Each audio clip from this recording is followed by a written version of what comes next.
Hello, everyone. Good morning, good day, good evening.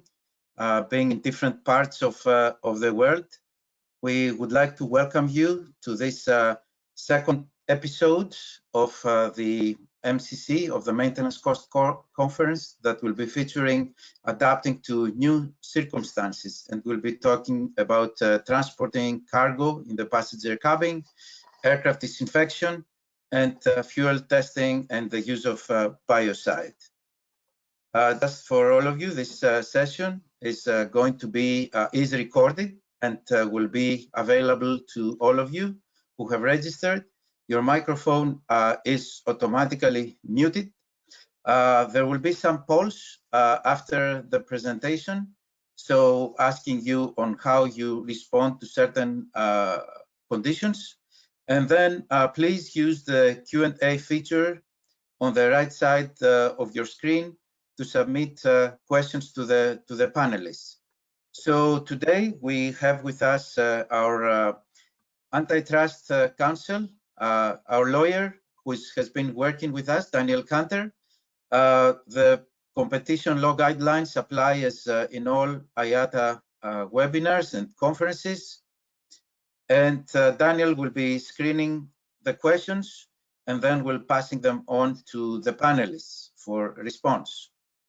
So some of the ideas is the role of the MCC is to present you with different topics that are related and they are affecting maintenance costs for airlines, for MROs, and for others in the industry. As most of you are aware, especially on the airline side, we collect data about aircraft costs and in a specific, unique, standardized methodology. We have been working on that for many years with the manufacturers and several airlines over the years. And all these techniques are available to our website there, the Maintenance Cost Technical Group, MCTG. That you can download the toolset and various other resources and links on that side. The IATA resources about COVID will be presented at the end and they will be available. And as I mentioned earlier, there will be polls and Q&A during the presentation and after its particular section. So with this, I would like to introduce you to our moderator for today, who is Rami at Awadalla. He's the Director of Fleet Engineering and the Postholder for the CAMO for Etihad Airways. So Rami, thanks for participating with us today. And just before I pass it on to Rami, our next two episodes in Wednesdays at the same time, 2-hour episodes, will be on how COVID is reshaping the businesses and the markets around aircraft leasing and the MROs. And on the last episode on September 30, it's about the use of the role of used serviceable material in the industry restart. You can register for those episodes with the links that you see, as you see there, and you can watch the first episode on the MCC 2020 link. So the agenda is on your screens. We'll try to keep the times. Starting 00 time is the opening of the webinar. So I'm not going to repeat those, but I'm going to pass it on to Rami to introduce the speakers and pass on with the program. Thank you again for your participation. Rami, all yours. Thank you, Chris, and good morning to you and a good day to everybody who have joined us on the second episode of the 16th Maintenance Cost Conference. In my view, this is a conference that really has stood the test of time, as it is very supportive for the industry, specifically from the aspect of costs, which is something that we all grapple and try to address in our own world. So without any further ado, I'd like to introduce the panel today in the second episode, which will prove to be an interesting one. So starting off with Dragos Budeanu, he's the manager of paperless operations with IATA. At the same time, we have Matthias Ierovante, along with Vincent Bouscary. So Matthias is the head of freighter projects for the 330s and the program directorate of the Airbus fleet. Similarly with Vincent Bouscary, who is the head of weight and balance operations under Airbus. And together they will be jointly delivering a presentation. Moving on to the team from Boeing, we've got Dan Freeman, who's the director of payloads and customer engineering. He'll be taking us through some of the interesting subjects on cabin sanitization. And last but not least, we've got Mark Vaughan from South African Airways, who is the head of jet fuel management. So on to the next slide, we'll be giving the floor to Dragos to take us through some of the regulatory backgrounds with regards to the challenges that we are facing today. Thank you, and over to you, Dragos. Thank you, Rami. Hello to all from Montreal, Canada. As mentioned, the few slides I put together are trying to provide a sort of regulatory background to some of the challenges and opportunities to operations during this crisis and hopefully post the COVID crisis. And the main focus of my considerations would be actually the transportation of cargo in the passenger cabin. So the picture that you see on the cover slide, it's not, let's say, by chance there. So if we move on to the next slide, a general question actually, which is valid all the time for the aviation industry, but more particular, I think, during this time of crisis. So who's driving and where to? Obviously, the aviation stakeholders, and I'm having in mind, the operators, the aircraft OEMs, etc., do answer a public need for air transportation, and I'm referring to the passenger transportation and cargo transportation. And the regulators are called upon overseeing that this process of answering the public need occurs in a safe, reliable, consistent, and sustainable way. So it should be a clear tenet understood by everybody, but sometimes we lose sight of it. And if we go to the next slide, which you just got a glimpse of, something that should be very clear, and it is clear once you take a closer look to it. I mean, let me ask you, which direction does the aircraft in the picture steer to for continuing its taxi? So it's easy to figure out from A, B, C options that we're talking about the left side steering of the aircraft. That's something we should have in mind, in the sense that sometimes we lose track actually of the bigger picture. Now, if we move to the next slide, the question is, what news did the crisis bring? So moving to the next slide, and that's it. So if we take it from the right side, nothing changed, nothing new in the physics laws that keep governing our world. So it's the same distribution of profile of pressures around an aerodynamic profile. If you take a look on the left side, same distribution of lift span-wise. And to summarize, basically the governance of the flight mechanics, flight dynamics, it's the same. We're talking about the same gravity, same lift, thrust, and drag. Nothing was changed here by the crisis.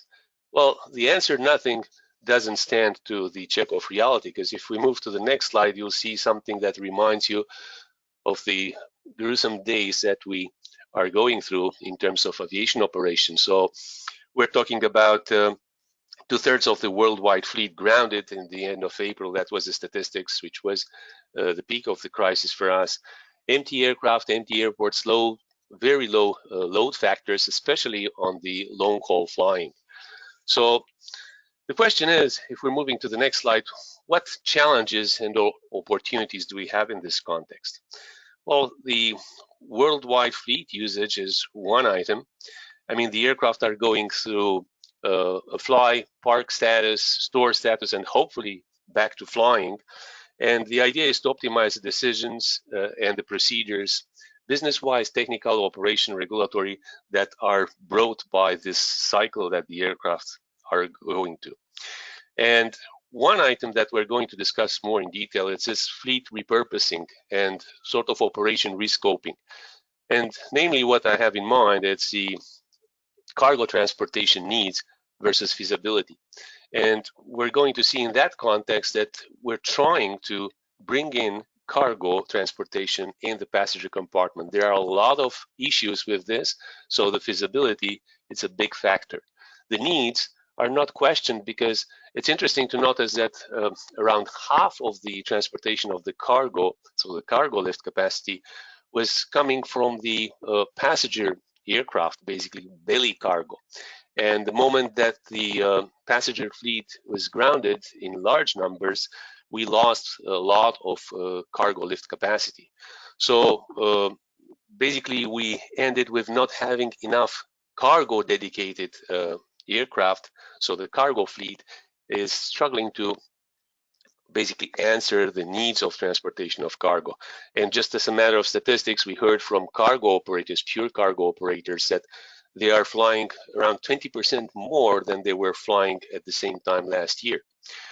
So in terms of continuing with the challenges and opportunities, hopefully opportunities that we see, the third red bullet points here, operating with additional sanitization expectations. And we're going to hear today about aircraft cleaning and disinfection, new approaches and solutions, what the OEMs are supporting us with, what the operators try to do. And last but not least, talking about fuel, and we're going to hear the details today from one of our panelists. How do you handle something that's flight essential, like the fuel uplift, during the aircraft parking times? So we're talking about fuel microbiological contamination, the testing that has to be done to establish the condition and to take appropriate measures to prevent the effects of that occurrence. So if we're moving to the next slide, let's approach and focus on the transportation of cargo in the passenger compartment. So when you talk about transporting cargo by air, on the left side you see a series of pictures that constitute the ideal to encourage. So we're talking about belly cargo, that's below main deck, and main deck cargo as well. You can see different usual images that you encounter on the airports. In the middle, you see options to consider, options we have to consider now in the context of the lack of cargo lift that I was mentioning. So how do we deal with transporting cargo, the feasibility of this type of operation, transporting cargo in the passenger cabin? So we're going to talk a bit more about this. Now, the conclusion, you have it on the right, an occurrence that we have to prevent, an unsafe way of trying to do this transportation of cargo in the passenger cabin. So that's basically the let's say, main goal. If we do it, we have to do it in a safe way. So if we're moving to the next slide, start the discussion about what transportation of cargo implies. And if we take a look to the what's referred to as standard approved location for transportation of cargo, obviously we come over the definition of what a cargo compartment means. So I just extracted two references there, the 25855 and the 25857, points be it from the certification specification from EASA, the CS25, or from the FAA side, if you're talking about the 14 CFR 25855 and 25857. Now, what's important here to recall that we have a provision in the regulations that's defining the general conditions to classify the type of cargo compartments. And when you talk about the categorization of the cargo compartments, that's addressed in 857. And you have a series of elements that are taken into account when we proceed to such categorization. So we're talking about the fact that you have or not direct access to observe, inspect, and control by crew, and I'm referring in-flight conditions access. The fact that you have a fire or smoke detection system with flight deck effects. That's a dedicated system, a built-in system or not. Same goes for the fire extinguishing and suppression. That should be or is built in, or it's not built in, and you have to basically resort to portable extinguishers. The fact that you have or not cargo compartment liners, the fact that you do have control of ventilating airflow through shadow valves, so you can basically isolate the respective area, location, volume where you do the transportation of cargo. At the end of the day, you're going to see that we have different classes of cargo compartments based on the criteria mentioned above. So we're talking about A, B, C, D, which was actually discontinued in early 2000s, and E and F. Now, I'm not going to dive into the details. Obviously, we'll leave that to the experts, but they're addressing the points that I mentioned above. And just to keep in mind the general idea, Type C cargo compartment, it's a typical belly cargo compartment. While Type E, it's a typical main deck cabin in an all-cargo aircraft. So if we move to the next slide, just based on the issues I mentioned, if you do a comparison between the aircraft definition configuration with respect to the cargo compartment, a Class C cargo compartment, and a passenger cabin, you're going to come up with a lot of questions, because you see, we address the comparison like fire smoke detection built in. Does it exist or not? So for a cargo compartment Class C, yes, you have it. For a passenger cabin, you don't have it. As we very well know, you have some smoke detectors in the lavatory areas that are built in, do have flight deck effects. The pilot can find out about a smoke event in the lavatory, is getting a message. However, the rest of the passenger cabin doesn't have any fire smoke detectors built in. Same applies for the fire extinguishing, and we can go down the line, basically talk about the wall liners, the fact that you have or not adequate strength of the floor structure, the fact that you have or not the isolation from the capability to isolate the ventilation air, containing thus the smoke and toxic fumes, gases. The fact that you can restrain, securely tie down the cargo. That's something where we'll see you have some opportunities to do it safely in the passenger cabin.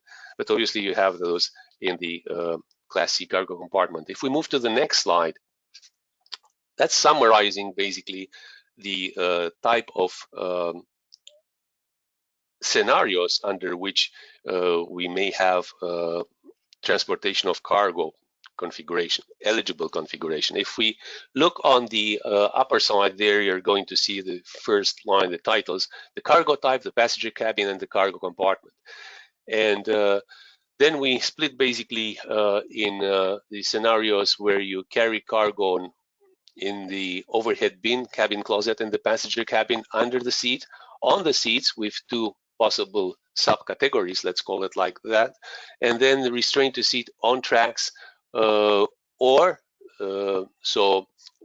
with removal of seats, be it complete removal of seats in the cabin or partial removal of seats.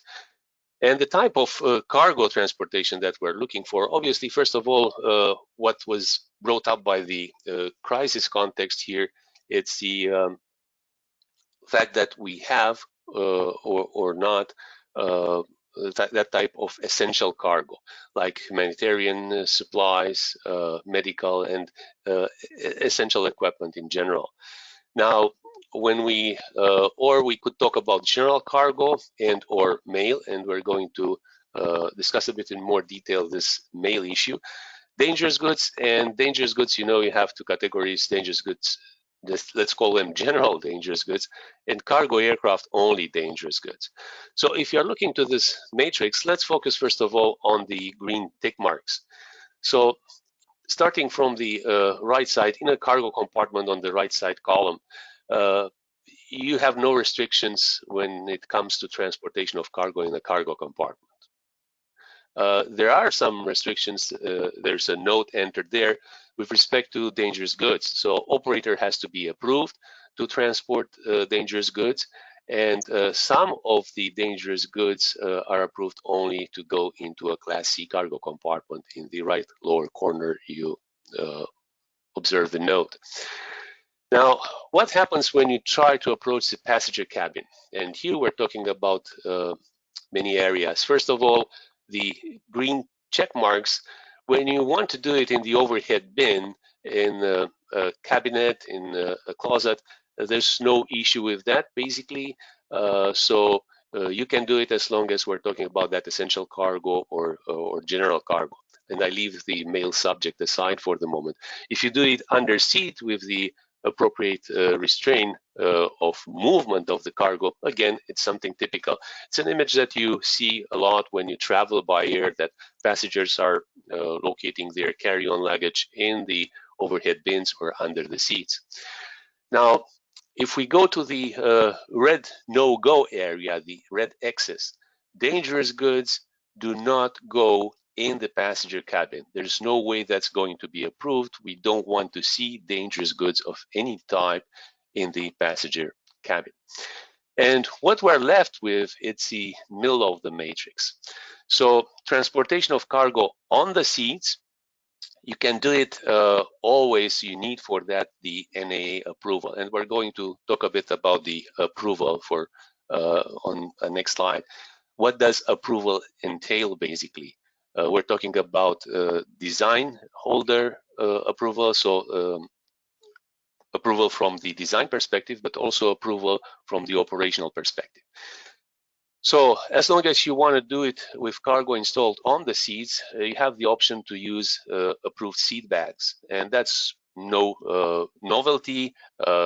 Even before the crisis, we had STC, supplemental type certificates, by which seat bags, cargo seat bags products were approved. So you're left only with addressing the operational approval.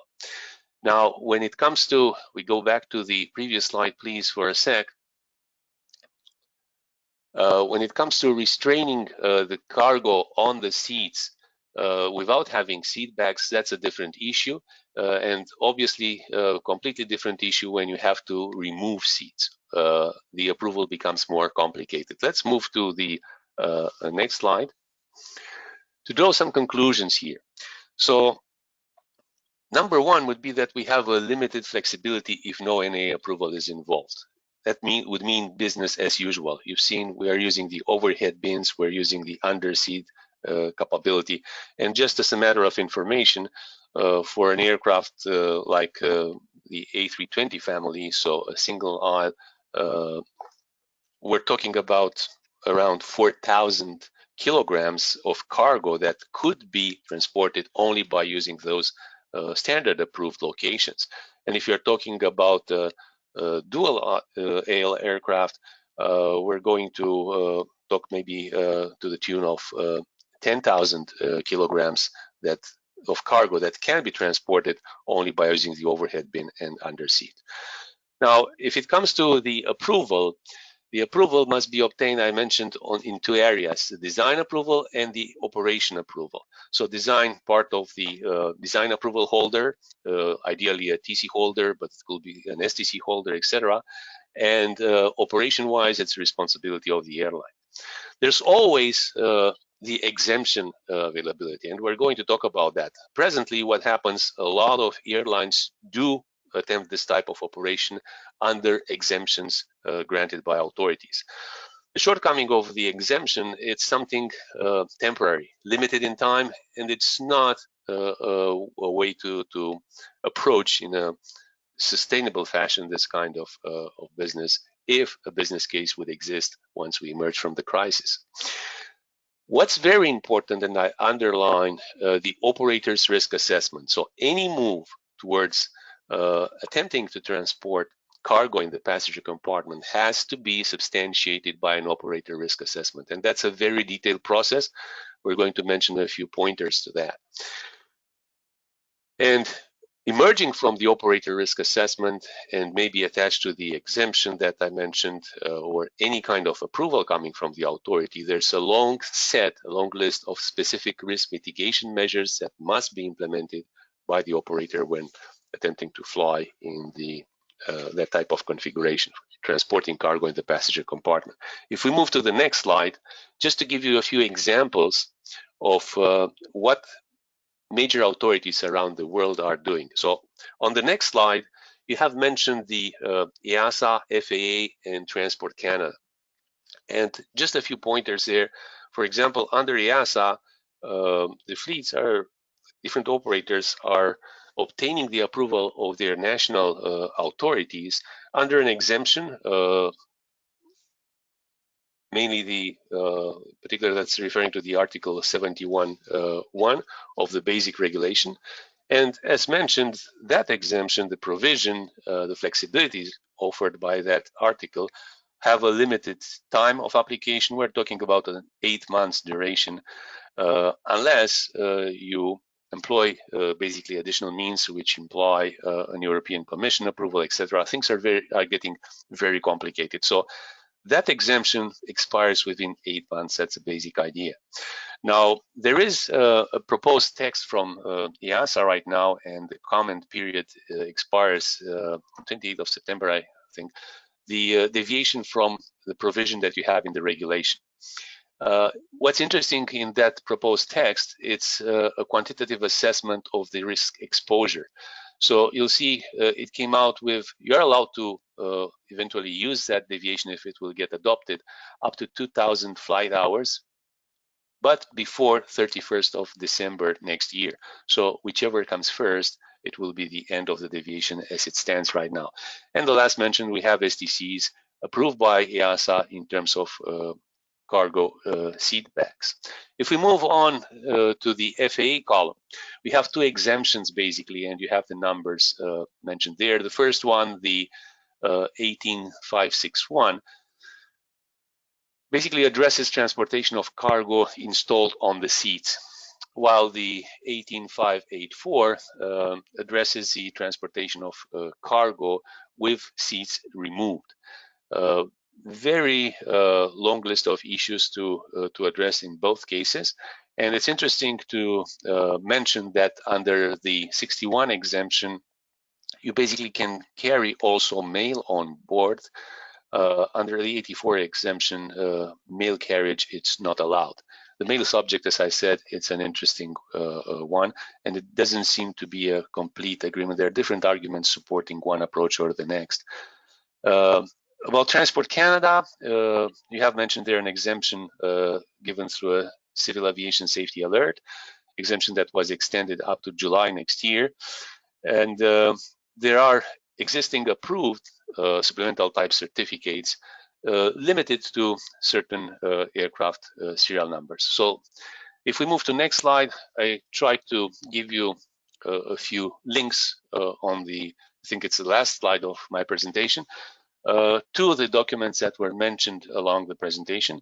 And obviously you are more than welcome to ask any questions regarding the details.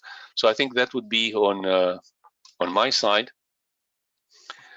I'm ready to take any questions you may have.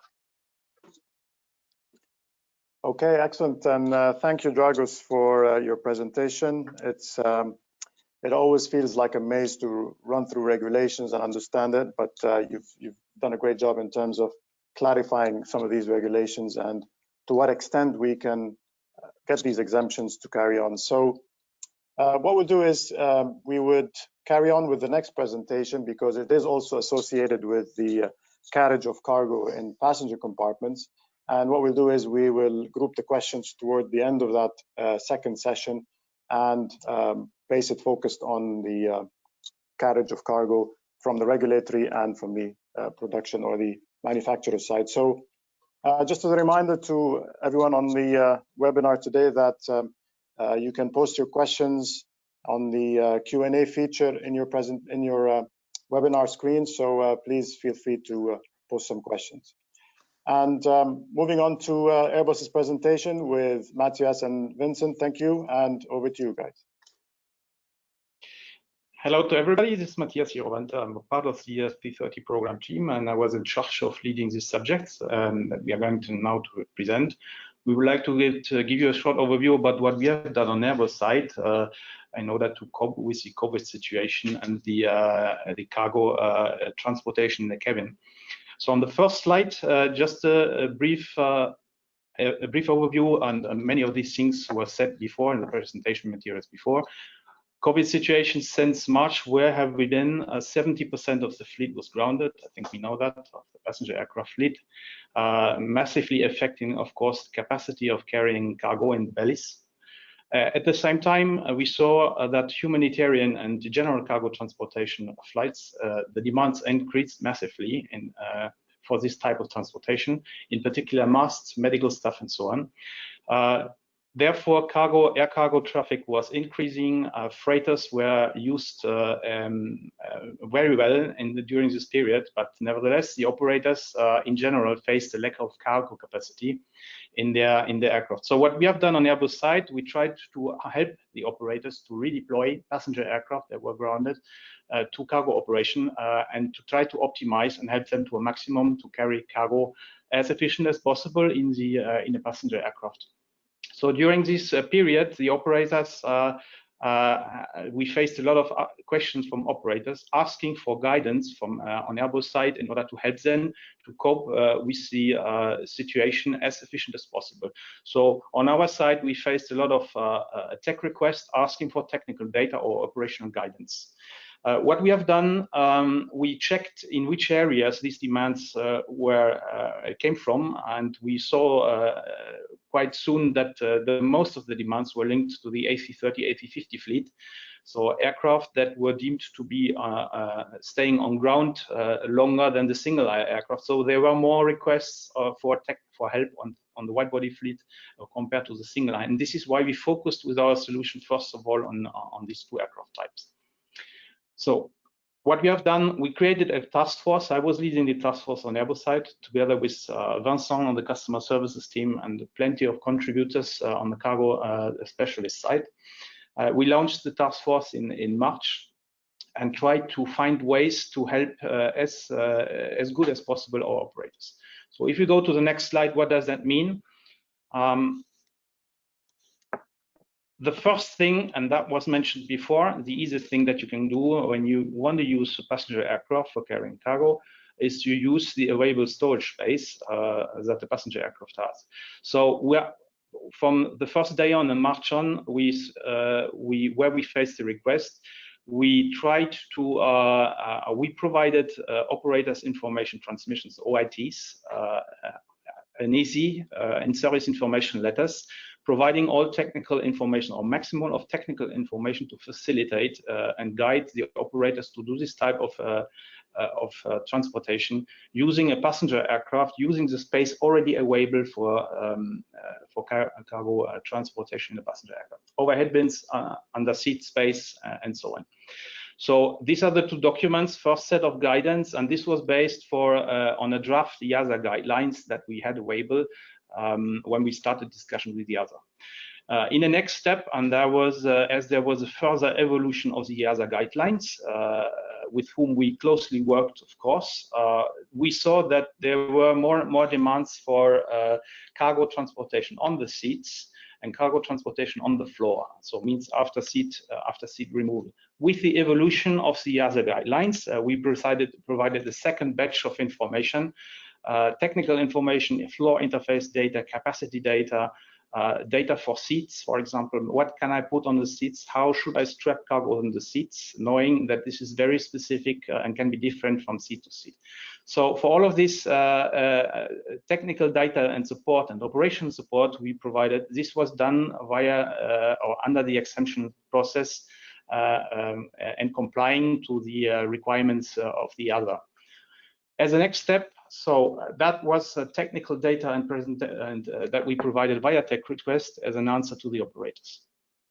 Furthermore, we thought in our task force, can we go further than that? What can we else do in order to help operators to go one step further? Can we further ease the exemption process?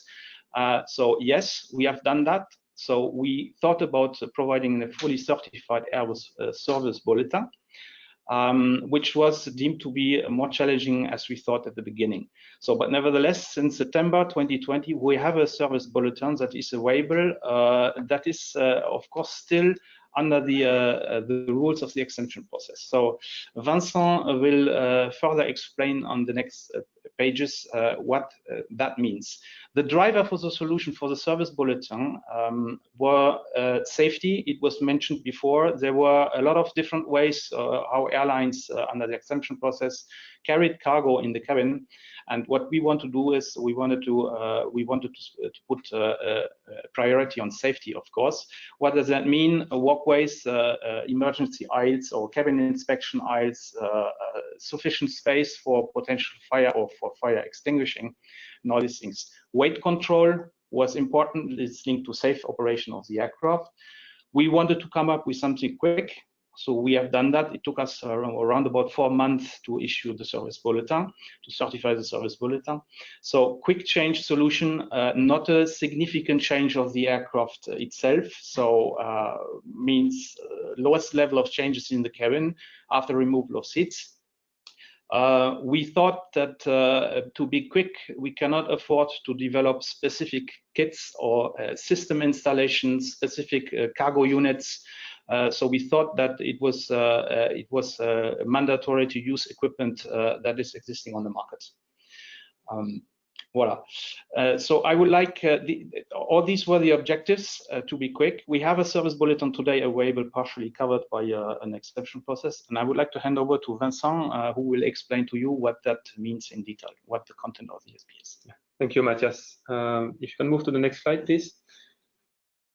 So as introduced by Matthias, the main driver for the development of this SB, it was to be quick because we had in mind the urgency of the situation and also the fact that the situation is not supposed to last forever.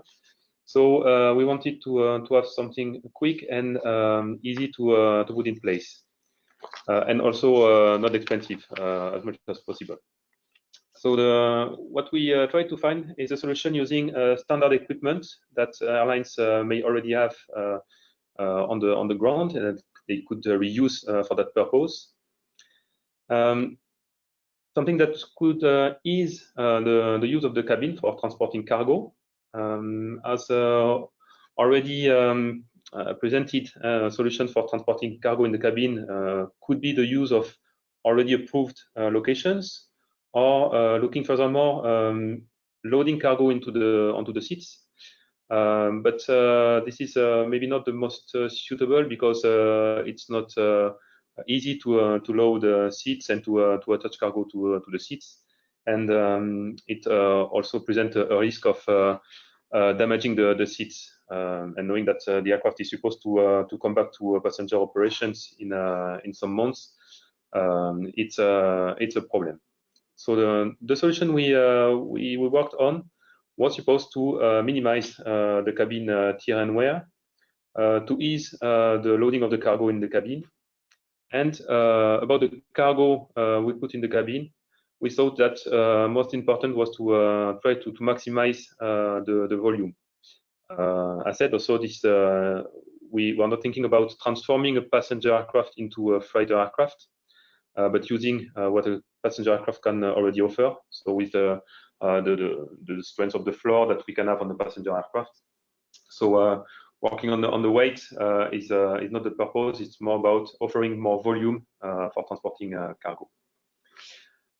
From this, we found that a suitable solution would be to take usual pallets and the standard nets that are already available and certified. And we took the choice of using PKC pallets, so the standard pallets that you can use on the underfloor compartments. And the idea was to attach these pallets to the cabin floor using also already existing material, that is to say, cargo straps. This solution would offer quite interesting capacity in terms of volume, so a little bit less than 3 cubic meters per pallet, and a weight capacity of around 260 kilograms per pallet, including the pallet weight. So what does it mean on Airbus aircraft? If you move on the next slide, please.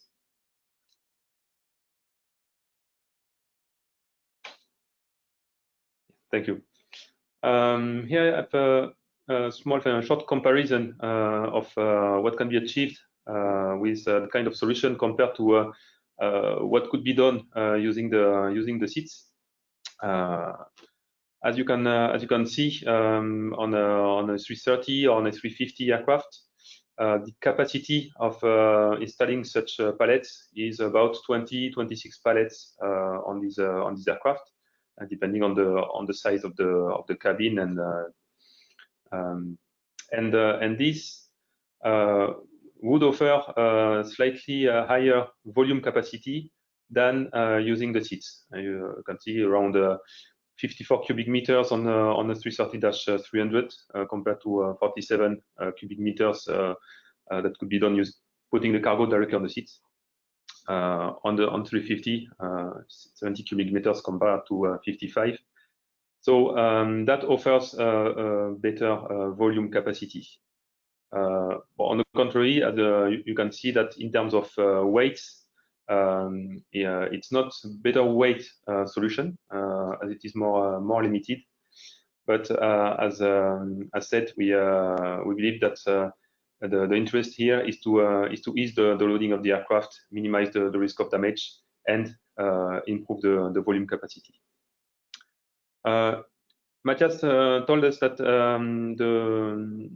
the need was more coming from A330 or A350 operators, because yes, this aircraft maybe will be the last one to come back into passenger operations. But we also had questions from A320 operators that would like to improve the transporting cargo in the cabin. However, it was not possible to develop further that kind of solution on the A320. But first, because of the size of the cabin and the way it is possible to attach a cargo on the floor, and there are less cabin seat rails on the 320 aircraft. And this, along with all the requirements that are coming from the authorities, in particular the pathways that needs to be free to move around the cargo. The available space to work around the cargo in terms of fire extinguishing and so on. That kind of solution was not suitable for the A320. So for the A320, we believe that for the time being, the solution is to use the seats for loading cargo. These figures are just here for example, because it will really depend on each operator aircraft, depending on the cabin layout of the aircraft, and knowing that it is quite easy to remove tourist class seats, whereas it's not so easy to remove first class suites or business class seats. So depending on the number of seats that would be removed, the capacity will differ. And also another point to highlight is that until now, with the airworthiness requirements, even if you keep some seats in the cabin, it's not allowed to transport at the same time cargo and passengers in the same aircraft.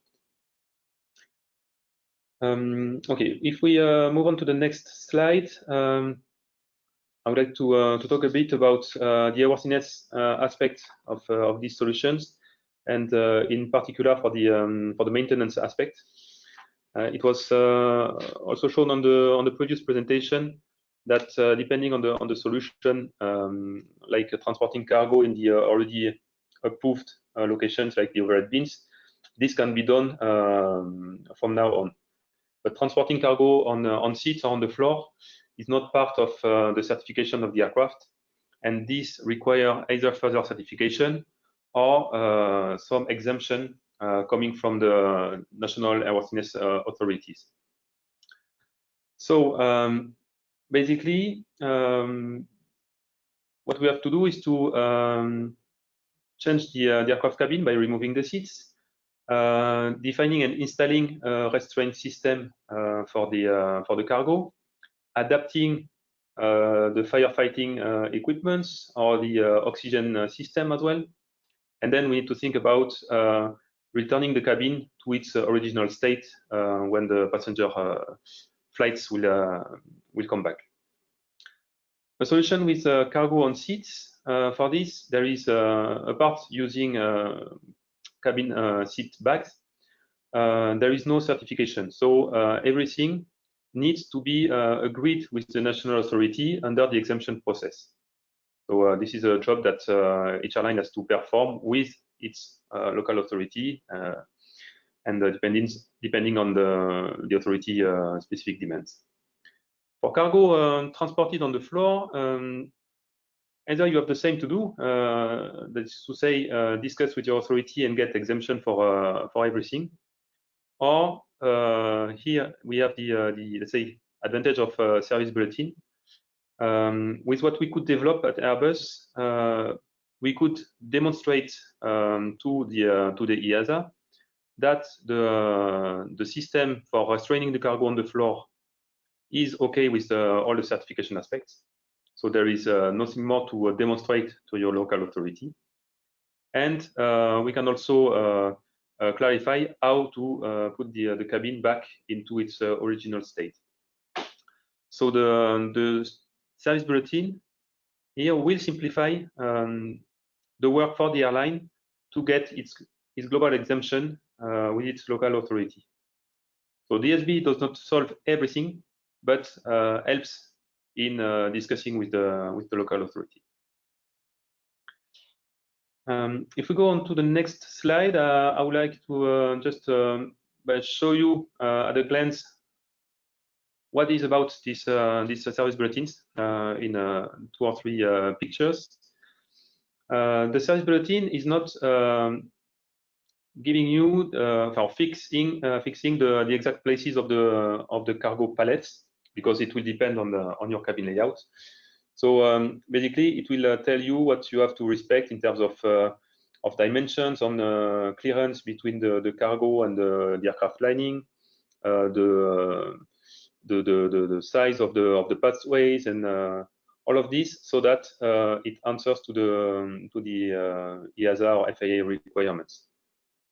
It will also tell you how to fix the pallet to the aircraft floor using straps, so that it's also okay and it fits with the allowable weight on the pallet, and it corresponds to what Airbus could demonstrate to the airworthiness authorities in terms of capacity to restrain the cargo.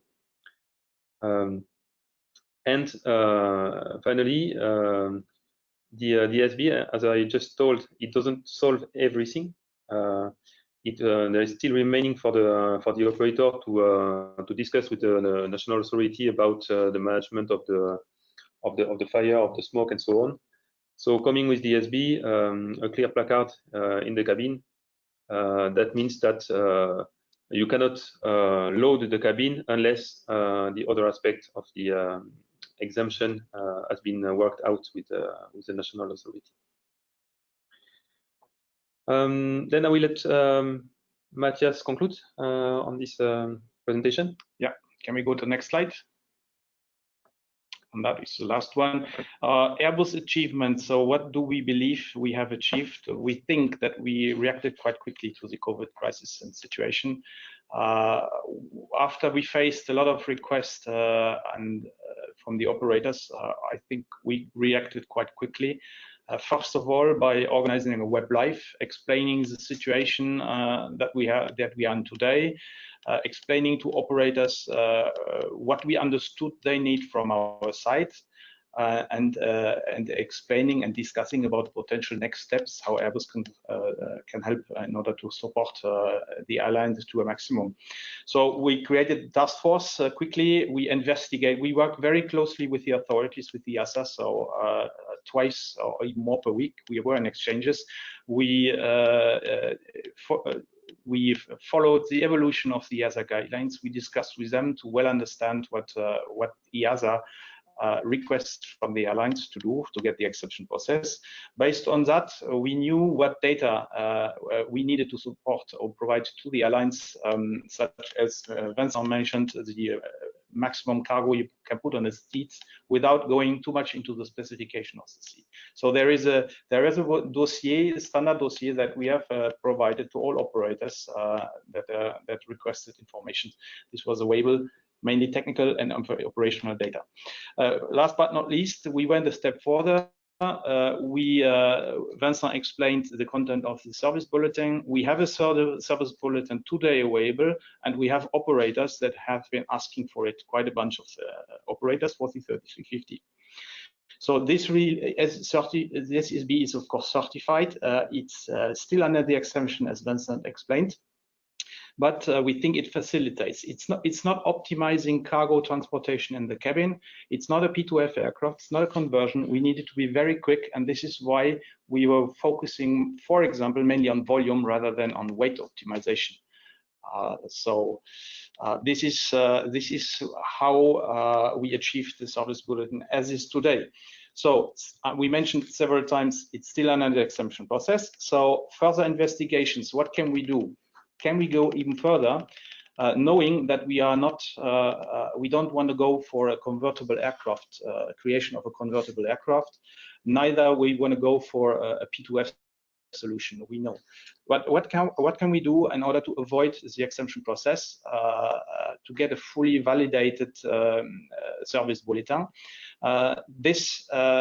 What we understood from, and we know from IATA and from the certification authorities, it goes into that direction of a cargo compartment certification. This was well explained before. So we would need to find a temporary solution on installation that fully fulfills cargo compartment certification. And that's quite a challenge. And that was well explained before, because it goes together with a potential fire, smoke detection, fire extinguishing system, and so on. So nevertheless, even if this would require a long lead time or a longer lead time, because we would need to develop particular special systems for it, Airbus is ready to look into such a solution and to see whether there is a potential of providing something certifiable on the market as a more longer term solution that is not restricted to a time limited operation. So thanks for that. That's an Airbus update that we try to give you in order to let you know what we have done and what the next potential steps are.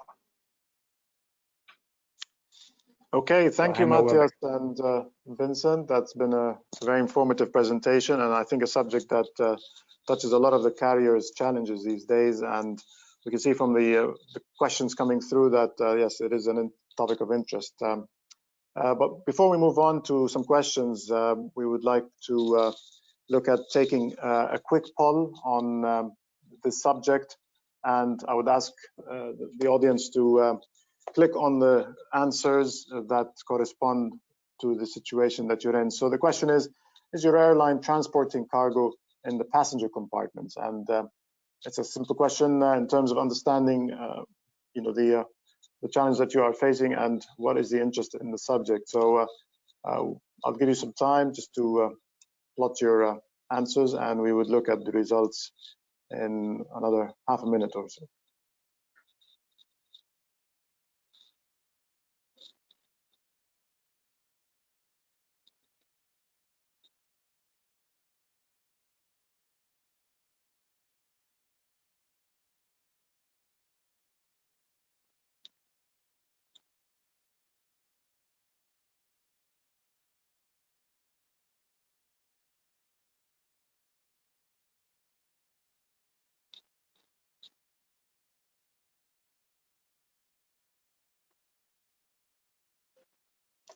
Okay, and I think Geraldine has been able to calculate things and show us some results. So there is an overwhelming approach in terms of half of the poll results show that there is a need and there is a requirement for transporting cargo in passenger compartments.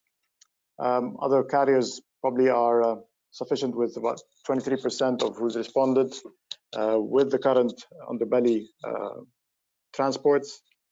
And probably a small percentage as well, which is dependent on the need and at this stage may not require it. So just moving on to some questions, and this is probably something for both Dragos, Matthias, and Vincent from Airbus. So it seems that, looking at news and just feedback from some operators, that whilst some operators were able to quickly set up the aircraft and configure it for cargo transport in passenger compartments, other airlines seem to have struggled and are still working on setting this up. So maybe we'll start with Dragos from a regulatory point of view, and maybe some feedback from maybe how the interaction has been with national airworthiness authorities. What's your view on some of the challenges, and why would some airlines have it being performed faster than others?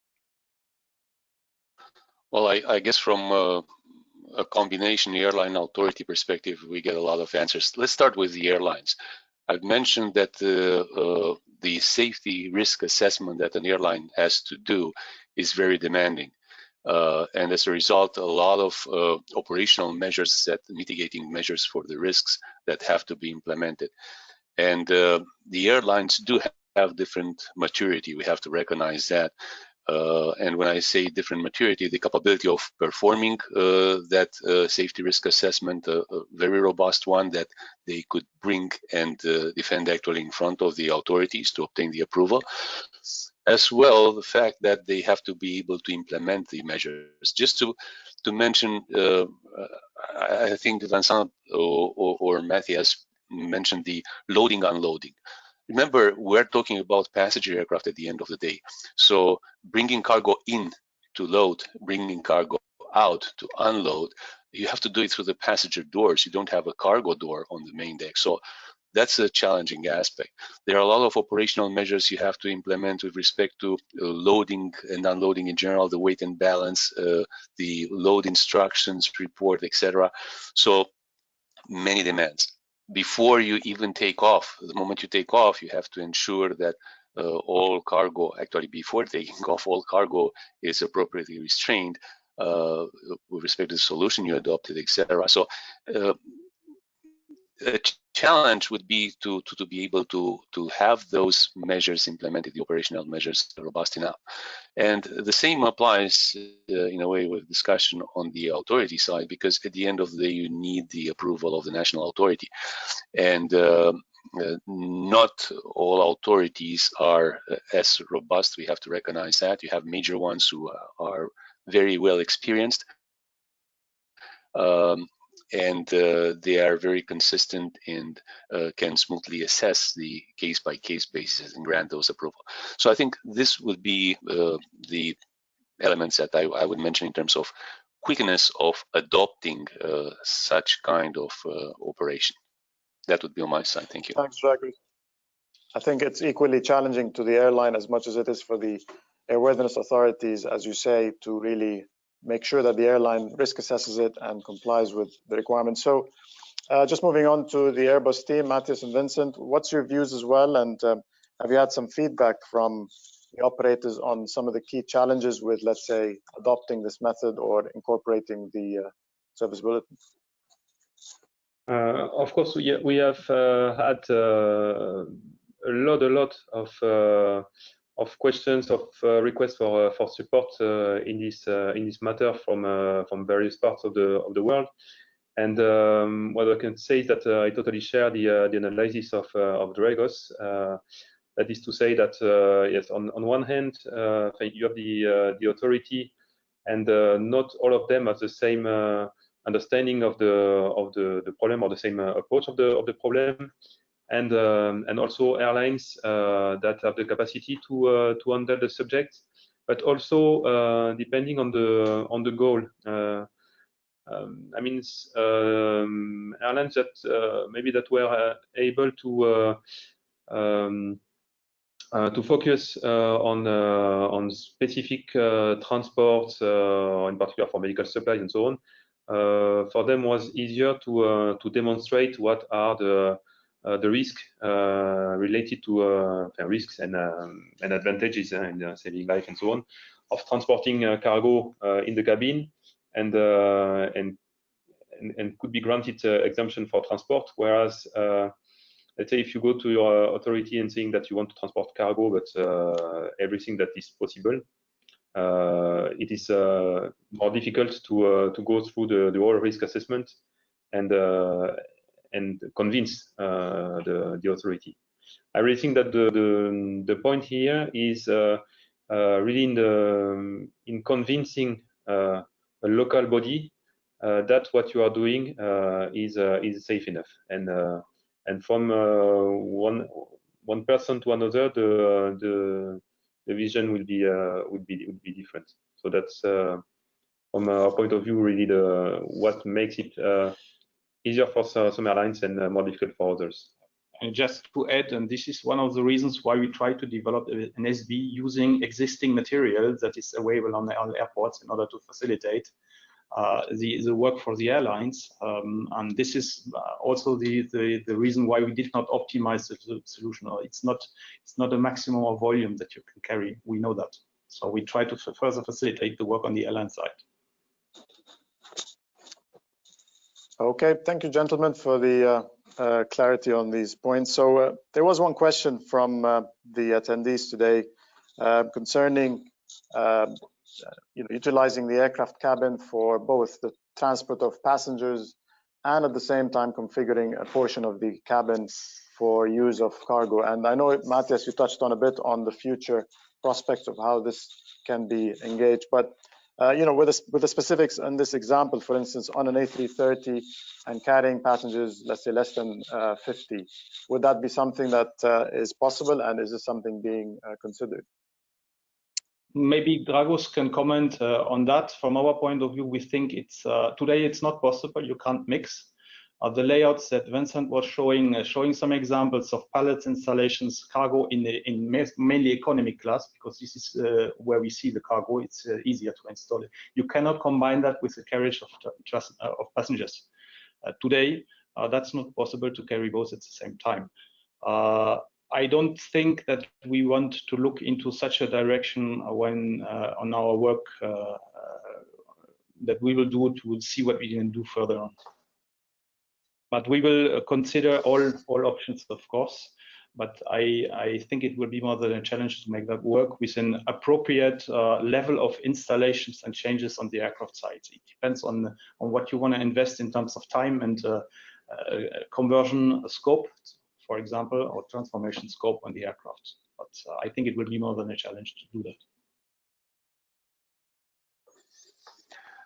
Yeah, from my side, if you allow me, Dragos here, it may be a business case that could present interest to operators.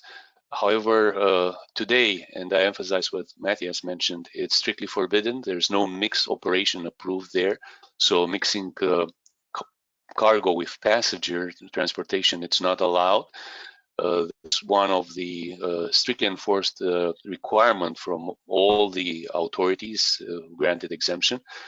There are many difficult issues raised by that in terms of separating the areas, and obviously it boils down to what Matthias mentioned. If you are open to invest a lot of work, then you can create let's say mixed configuration. We've seen mixed such configuration before, the combi aircraft.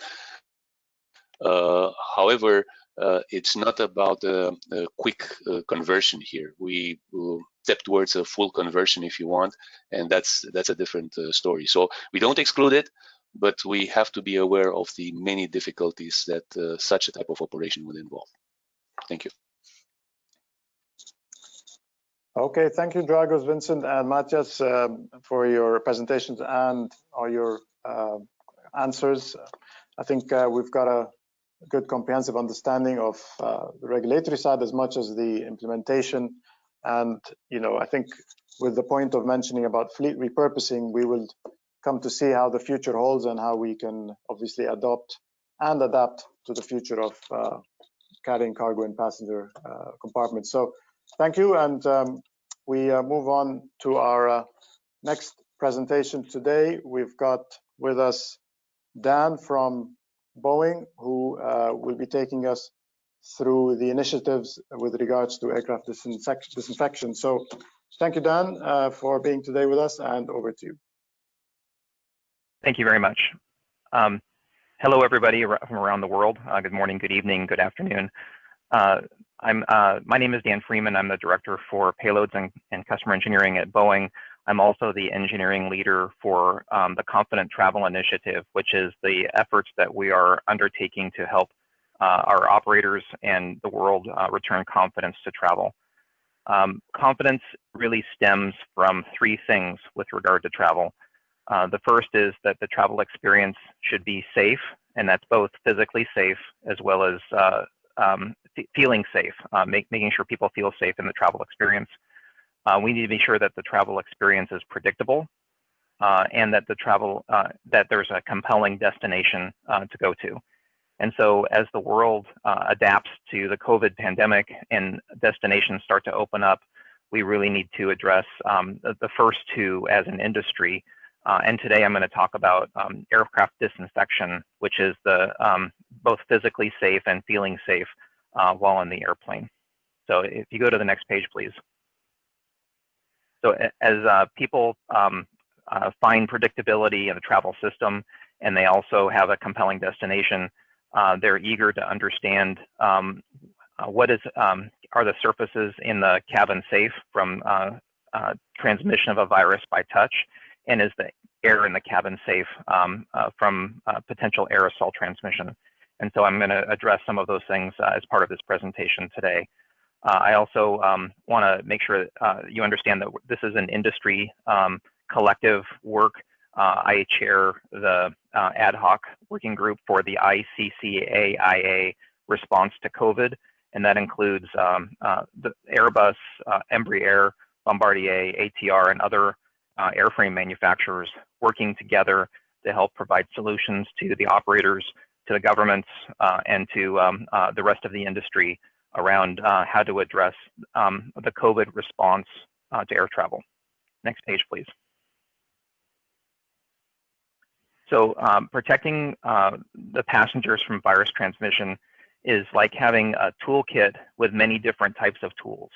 There's not one specific tool that is going to address every situation, and every operator has very specific needs to support their operation. So we've been working with operators and other airframe manufacturers and suppliers to provide a list of tools that can be applied in different circumstances. And I'll talk through each one briefly. The first is kind of the tried and true chemical disinfectant approach. This is the first thing that has already been in work. It's been implemented for years and years, is to clean and disinfect the cabin using chemicals. It's important to understand that chemicals not only can be effective against the virus, but they can also damage both cabin and flight deck equipment and surfaces. And so it's important that we test to be sure that the chemicals being used are effective against the virus as well as safe to use in the aircraft. Boeing has tested over 20 different types of disinfectants. We have 8 that have been approved for use in the cabin and the flight deck. And those are listed as part of a multi-operator message to all of our airline operators for their use. There's also a variety of ways of applying disinfectants in the airplane. The most common way is to use a rag or a cloth and wipe on the disinfectant onto surfaces. But that's also very time consuming. And so we're looking at alternatives for how to apply a disinfectant in the aircraft. There's some airlines have chosen to use foggers and sprayers or misters. We don't recommend using those because the mist or the fog can get into areas that are difficult to inspect and difficult to manage. But we have been working on what's called an electrostatic sprayer, which is a sprayer that provides a fine mist that applies an electrical charge to the mist as it exits the spray nozzle. That electrical charge has that mist attracted to a surface very quickly after it leaves the spray nozzle, which keeps the mist from traveling through the rest of the cabin and also provides a very thin film of the disinfectant over the surface. And so we've provided guidelines around disinfectant use through an electrostatic sprayer as part of our message as well. Ultraviolet light is also a very interesting technology where chemicals are effective, and right now the use of chemicals is providing a very safe environment in the airplane. We're interested in reducing the use of chemicals over time, and UV technology is a very interesting way of doing that, particularly in the flight deck where the use of chemicals can be really troublesome, and extended use of chemicals could provide damage to flight deck equipment. So UV technology is a great alternative. We've been doing research on 2 different wavelengths of ultraviolet light. One is 254 nanometer wavelength, which is the most common that most disinfecting equipment uses. We've approved that for use in the flight deck for that specific wavelength. We're also looking at 222 nanometer light, which is a far UV wavelength, which we believe is even more effective against viruses, and also we believe is safe for human use. And we're doing extensive testing right now to help confirm that. So UV technology is not necessarily good for every aspect of the airplane, but is certainly very effective in specific areas. Looking at airflow, modern passenger aircraft are very, very safe from aerosol virus transmission. Boeing, Airbus, Embraer, and other airframe manufacturers all have very high exchange rates of air. The volume of air in the cabin is exchanged every 2 to 3 minutes. The architecture of the airflow goes from ceiling to floor, helping to limit the transmission of any particles fore and aft in the cabin, and really limiting the exposure of any aerosols to very near where the cough or the emitter is sitting. We also use HEPA filters, high efficiency filters that filter out virus-sized particles, and they're very effective at doing that as well. And that's common not just for Boeing aircraft, but for all modern aircraft for the last couple of decades. So there hasn't been a quick change needed in the air system for these airplanes because they've been designed to be very effective against particles or aerosols in the cabin for many years. Disinfecting surfaces is important, and it's also time-consuming and expensive, especially frequently between turns and on overnights. So another technology that we're looking at is antimicrobial coatings. These are typically a spray-on coating that remains on a surface from anywhere from a few days to a few weeks to even a few months, and they kill viruses and bacteria over time on contact. The current ones on the market will kill viruses over a number of hours to a number of days.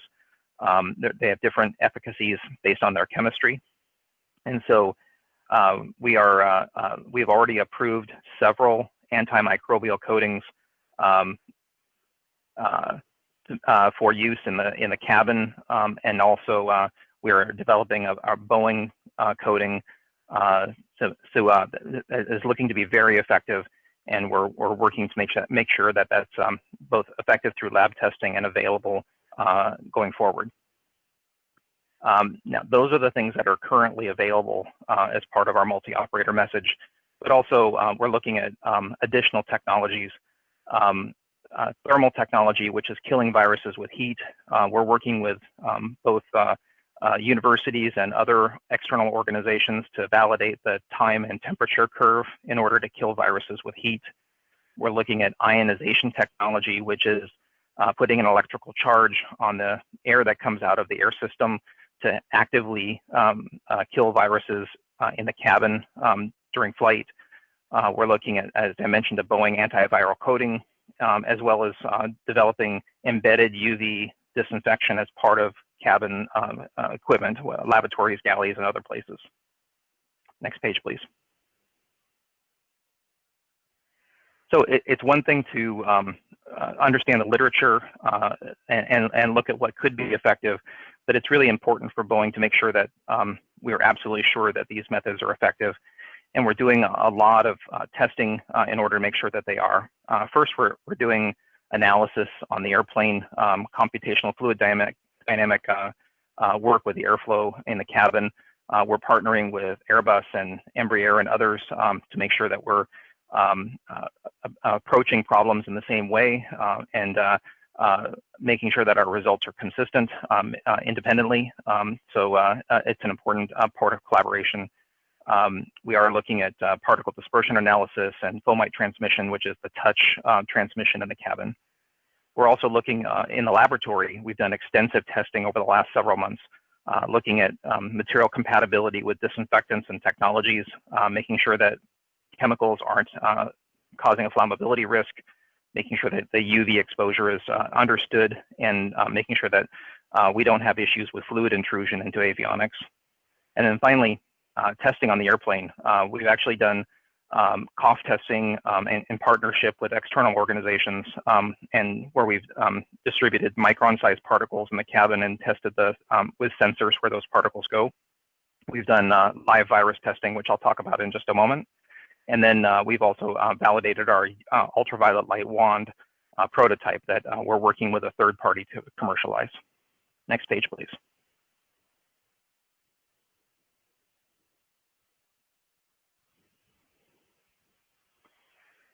So one of the unique areas of validation that I'd like to discuss is the live virus testing.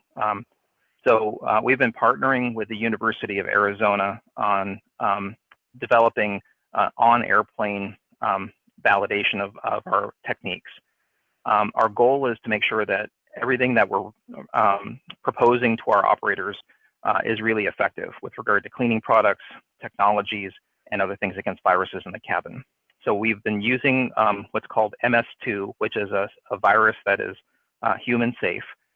It's also more difficult to kill than COVID-19. So that we know that if we can kill MS2, that will be effective at killing COVID-19. And so first in a mock-up, and then secondarily on a live airplane, we placed the virus, this MS2 virus, strategically through the cabin on tray tables, armrests, seat belts, and other places that are considered high touch, lavatories, galley surfaces, and others. And then we tested the effectiveness of chemicals using the electrostatic sprayer, our antimicrobial coatings, and ultraviolet light in all of these different areas. And we're working with the University of Arizona to analyze the results and determine what is really successful with regard to disinfection. If you go to the next page, please. So the results have been really compelling and very successful in eliminating the MS2 virus. So the chemical disinfectants that we've tested showed a 4-log kill, which means 99.99% effectiveness in killing the virus. Use of the electrostatic sprayer showed effectiveness as well, using those same disinfectants. And also the antimicrobial coatings and our ultraviolet light technology were very effective at killing the viruses. We're going through and making sure that our recommendations are consistent with this with our airline customers. And this is all part of a multi-layered approach used to protect the airplane and keep it free of viruses. So again, it's the toolkit approach. We want to be able to offer effective tools for airline operators to use and pick the ones that are best work within their operations. And then finally, we're working with the University of Arizona on a comparison to the kill rates between MS2 virus and COVID-19. In the end, we want to be able to say the toolkit that we're recommending is effective against COVID-19. And so we're doing COVID-19 testing in a laboratory and comparing it to our MS2 results in order to provide a one-for-one correlation between each of those tests and the disinfectants that we're using. Go to the next page, please. So in the end, we've been doing testing and research to determine the best solutions with regard to existing disinfectants and also future technologies for protecting passengers from a virus. Airlines and airports are adopting a multi-layered approach to combat the pandemic, just like airport security, Just like the aviation safety system, we believe that a multi-layered approach is really important as the independent layers stack on top of each other to provide a very effective protection for the passengers. The cleanliness programs at the airports and on the airplane are very effective, and our sentiment analysis reveals that having visible cleanliness programs are really critical to passenger confidence. In the end, passengers not only need to be safe, they need to feel safe, and they feel more safe when the cleanliness programs are very apparent to them, when it's very visible to them.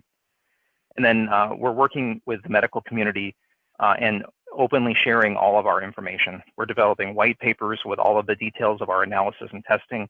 We're engaging with medical facilities like the Mayo Clinic, Cleveland Clinic, and others to make sure that there's a bridge between the medical research that's being done and the aircraft research that's being done to provide a collective solution for everybody. We're also partnering with world organizations. We partner very closely with IATA, ICAO, ICC, AIA, and others, along with, as I mentioned, the airframe manufacturer community, to be sure that we're sharing this, which is non-competitive information, make sure that the aviation industry is really a safe place to be, and travel is really one of the safest places to be as part of anywhere in the world. If you go to the last page, please. So there's a few links on this page. I understand that this will be distributed. Boeing has a website called the BoeingConfidentTravel.com, and then there's several links at the bottom of this page, which include links to IATA, ICAO, information that's been collected on behalf of the industry that we think is helpful for all of the operators to have with regard to battling the COVID pandemic. And with that, I think that concludes my presentation, and I'm open to questions at this point.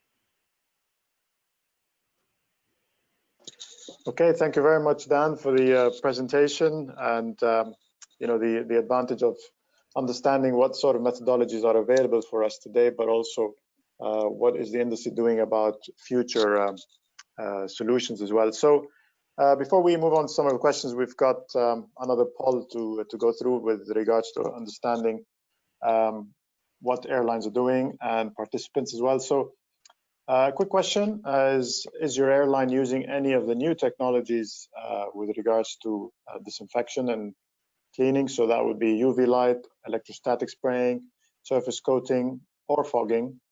And again, if you could just answer the question just to get a quick poll, and we'll be back in a few seconds.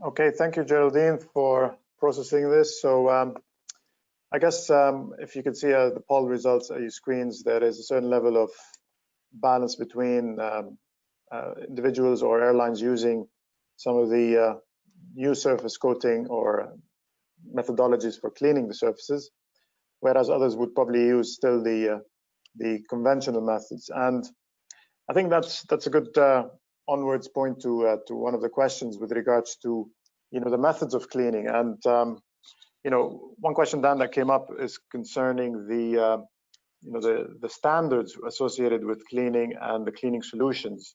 So with regards to airlines flying across the world, you would get a certain level of cleaning with the right disinfectants at your main base. However, flying to other destinations with handling agents, managing the cleanliness of the aircraft, standards may differ. So is there any unified standard when it comes to the solvents, the cleaning methodology, any standards that is adopted and is required to be adopted?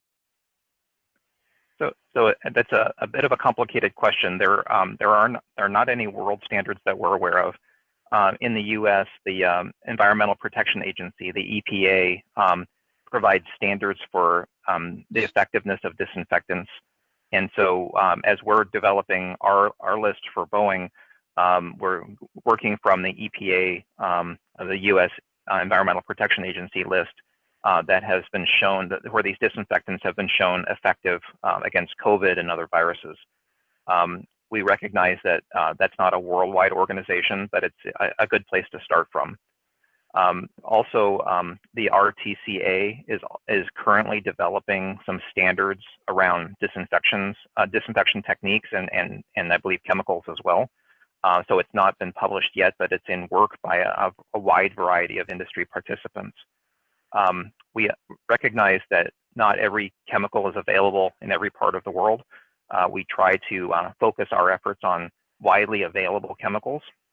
And also we take on specific requests from operators where they can't get an existing chemical that's on our list. We work with them to find the chemicals that are available in that region and assess the potential for damage in the cabin or the flight deck associated with those. So it's a little bit of it's a bit different by each region, but we're trying to work within the standards that exist right now within the world. That's great. Thank you, Dan. I think you touched on the subject of passenger confidence, and I think the psychology of the confidence plays a big role in the ability of passengers to really get that confidence to go back into the cabins and fly again. So, what sort of techniques or measures is Boeing looking into with regards to occasionally it's you perform the cleaning or you perform the disinfection, but there needs to be sometimes some visual cues or anything that addresses the concern of the passenger and brings that confidence back in. So any ideas or solutions that are being worked at? Yeah, we've been in discussions with many operators about how to do that. So Boeing doesn't usually communicate directly with passengers while we work through the operators. But what we found in discussions with our operators and others is the communication is really the most important point. So it can start as simply as during the boarding process, as part of the boarding announcement, mentioning that the aircraft was just cleaned and disinfected before the passengers board. Reinforcing that perhaps during the safety briefing, talking about the fact that the passenger cabin has been disinfected or the frequency of disinfection or the technology that's being used. And then there's marketing material that can be provided. We found that through sentiment analysis that different ways of communicating the processes and the work that's being done is really effective in helping to build that confidence. There are others that are looking at maybe physical indications of cleanliness, whether it's changing of a lighting color, could be adding a sticker to or a placard, something that says this tray table has been disinfected. Some are using Q codes so that passengers can get more information. But what we found is it's really very much around consistent communication and then visually making sure that things look clean. They can be disinfected, but they may not look orderly and clean, and having a really kind of a visually clean environment is important. Great, thank you, Dan. And just one last question that come through from the chat is, with regards to the constant cleaning or the constant use of, let's say, UVC disinfection material or lighting, what sort of tests or measures are we doing with regards to measuring the impact of the disinfectants through the continuous application on surfaces in terms of oversaturation or over application, but also again with the future technology, let's say using UVC, are we measuring as well how much does that affect the material degradation? Yeah, that's a great question, and we've been investing a lot of time and money in doing lab testing associated with those just for that very question. So I'll start with it's really important to apply disinfectants and technologies based on the recommendation of the manufacturer. We have some very strong cautions in our multi-operator message about things like don't allow liquids to drip or pool in the flight deck because it could be damaging to avionics equipment. And the manufacturers usually have a dwell time, so managing the combination of the dwell time as well as making sure that there's no pooling or dripping of liquids is a really it's a hard balance, which is why we're looking at e-sprayers and ultraviolet light as alternatives. But we do life cycle testing, specifically with the UV. There's concerns around degrading of materials. We've done a number of accelerated life testing to be sure that as we make recommendations, that those recommendations include the repetitive use of these technologies in the flight deck or the cabin. And each of our recommendations tends to have an application limit on it because we want to get recommendations out quickly. And as we get more and more data from our laboratories, we're extending the use of those technologies in our multi-operator message. So it's kind of an iterative process. But and as you saw in one of my slides, we've evaluated more than 20 disinfectants and have only recommended 8. And that's because we've found that some are corrosive, some are damaging to materials, and we're looking at not only just the short-term, but the long-term effects of these as well.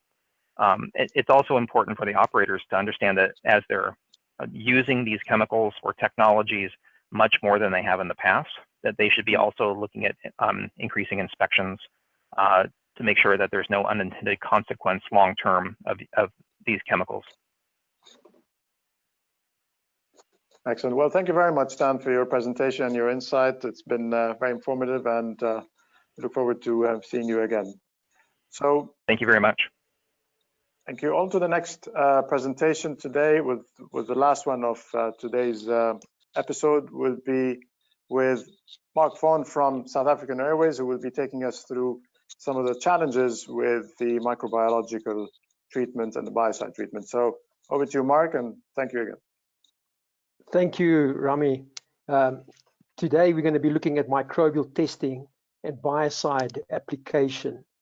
And this is split into two. That is routine maintenance for aircraft that are in operation. We're not going to be looking at that. And then the second one is for aircraft that are parked for a prolonged period of time, a month or longer. So of course, this is relevant to this pandemic at the moment. You can go on to the next slide. What are we going to discuss today? What is microbial contamination? How do we prevent microbial contamination? Detection, so there's test kits involved there, quick methods of testing and lab testing. There's treatment using biocide, and you can use it for preventative as well. And then there's be a ballpark high-level cost on the treatment and, of course, application of biocides. Just to have a look at that and the spreadsheet that I've put together just to prompt airlines on how to do that analysis. And then very importantly, lastly, is we need a feedback from the OEMs. I mean, the OEMs are requesting a feedback from the MROs and the airlines on what they see with microbial growth, because they are busy with an amendment to the AMM at the moment, and they would like your input. Next. Okay, before we start, it is important to note that this presentation is not an endorsement of the test kits or the biocide that we have listed here in the guidance material, the IATA guidance material, or a training on how to manage microbial growth in your aircraft, or override anything that is stated in the OEM's AMMs. Next. Microbes are made up of bacteria, yeasts, and molds that live in the free water and feed off the fuel.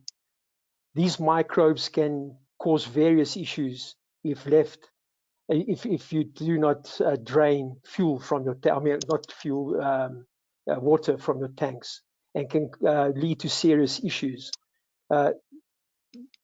This table mentions a few of these issues that can be caused. It can cause pipeline and valve blockages, corrosion of tank surfaces and components, fuel probe damage, and of course incorrect reading as far as that's concerned, and filter clogging, and of course it can also affect or foul the fuel spray nozzles, and of course many others. Next.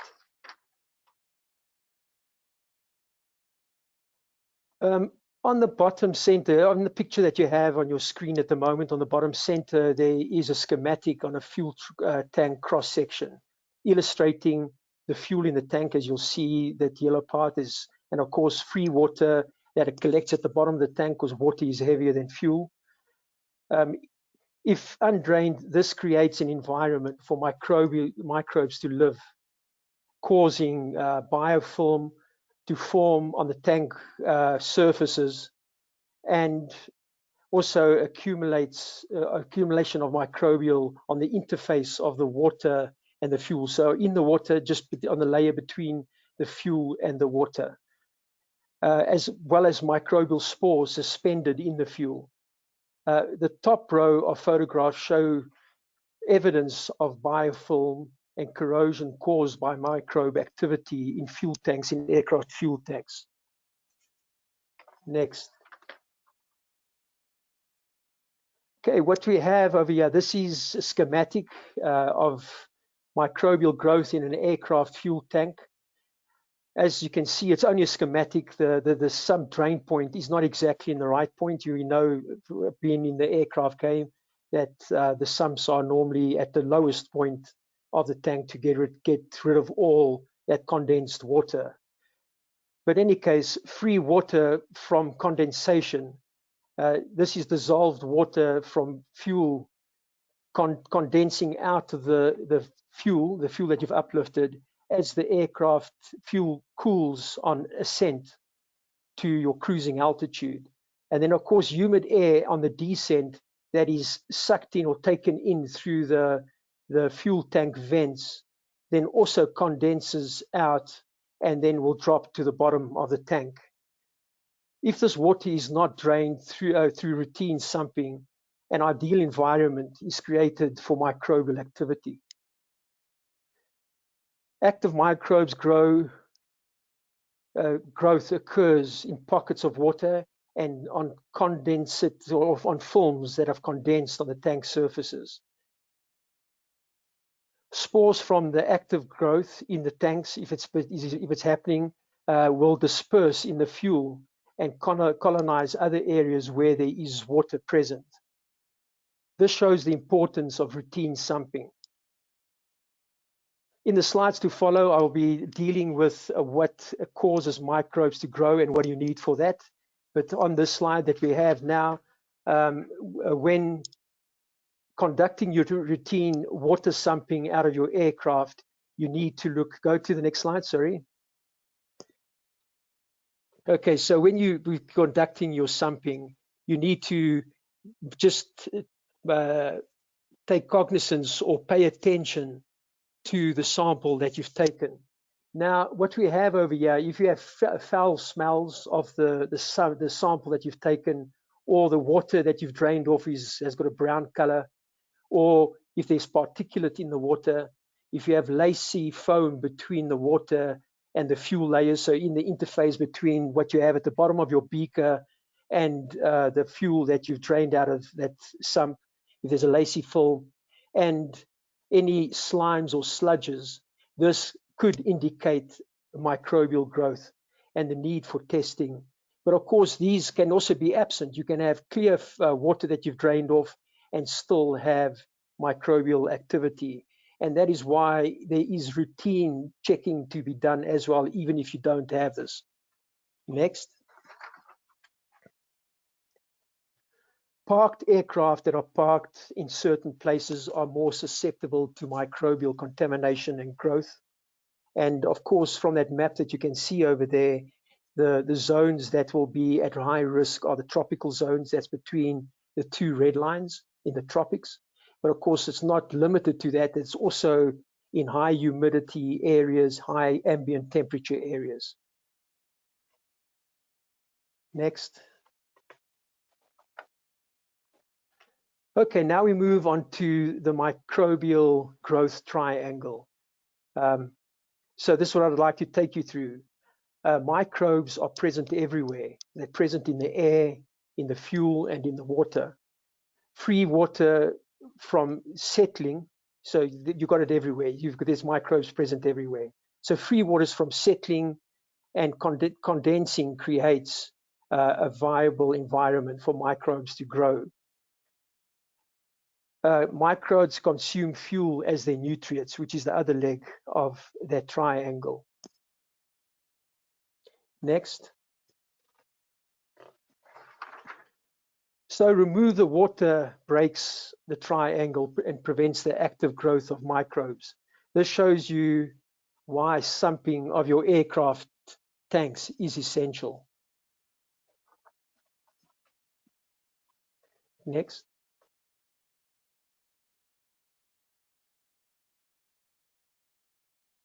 Preventing microbial growth. Okay, follow a robust water draining procedure. I cannot emphasize that enough. Visually check for water in your samples, and as I say, eliminate that water. So get rid of all that water that accumulates in the low points of the aircraft tanks. Testing provides early detection, so you need to test. And then, of course, prevention is better than cure. As I said, do the sumping. Okay, we can move on. Okay, so in the IATA guidance material on microbial growth in aircraft fuel tanks, there are test methods that have been tested and approved and are listed, or it's recommended really, it's just a recommendation.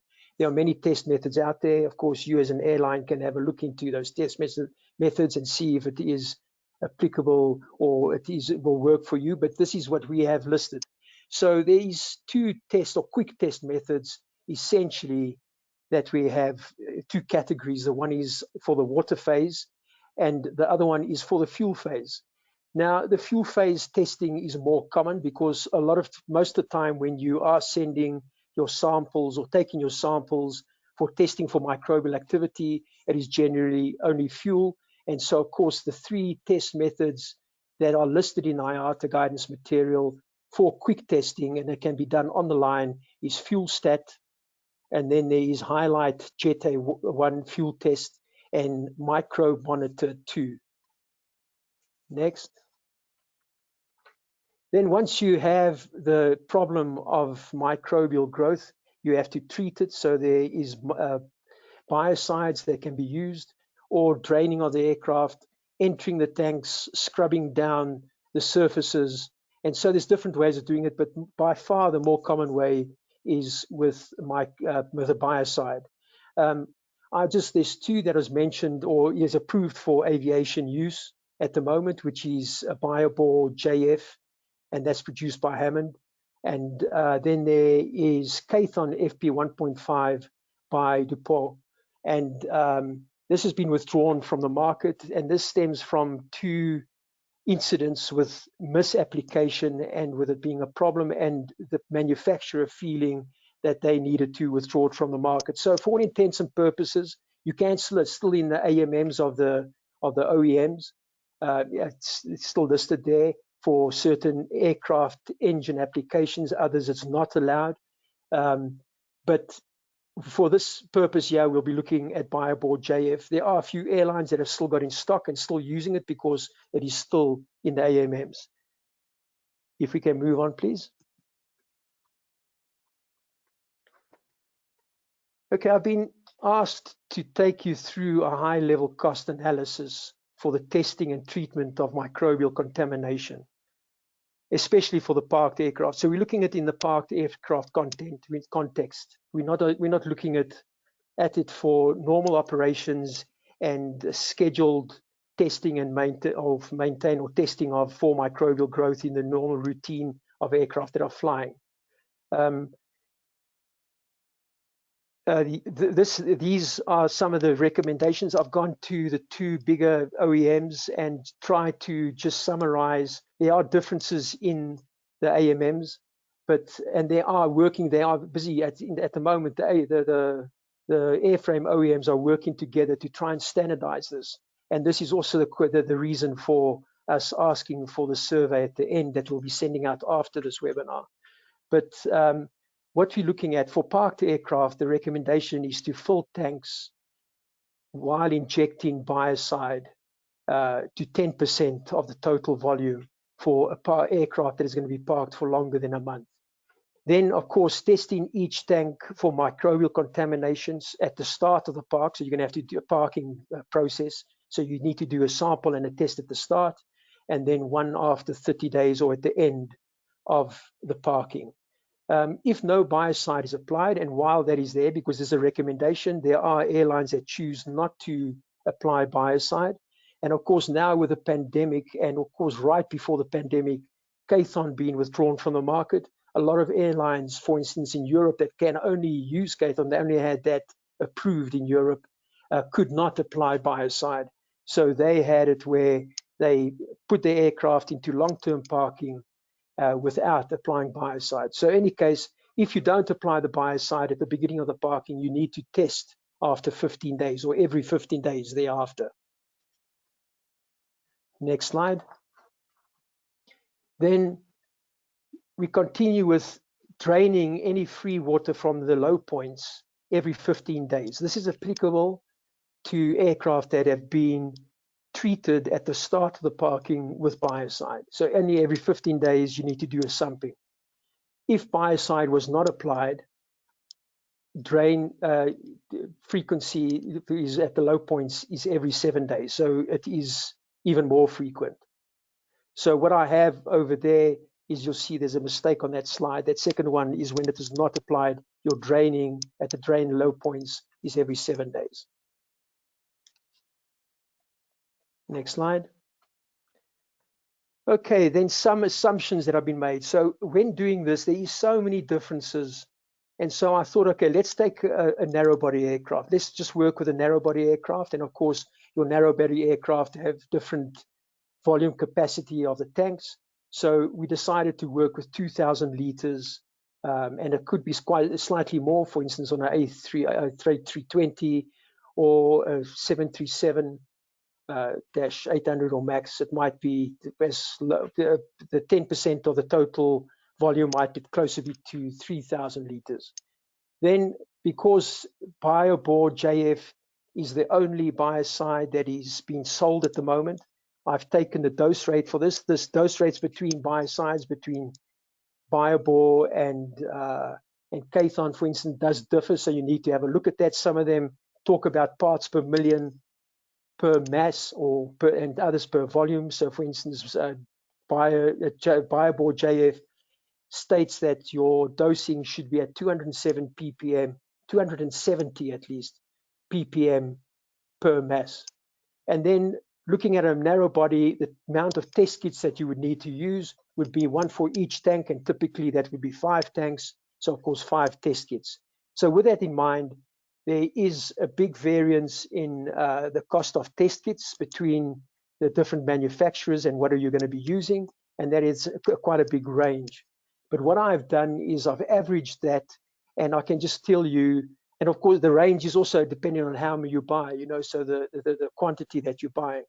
So if you have a look, I have just used the average of between 70 and 90 US dollars.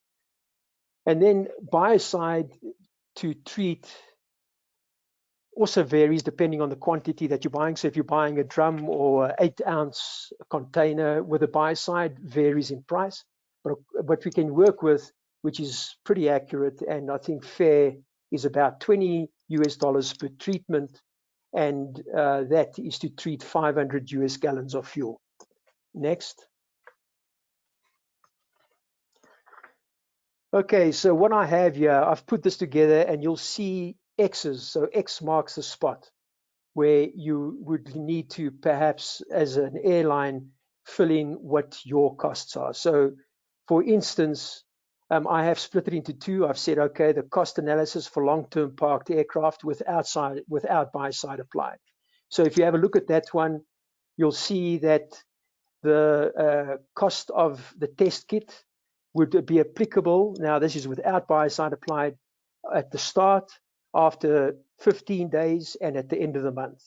then you obviously have to look. It depends on where you're in the world. If you're buying the test kits and it's coming in from Europe, then you're sitting in Australia, it could cost you shipping costs, and so that fee is higher. So that is what you would put out there.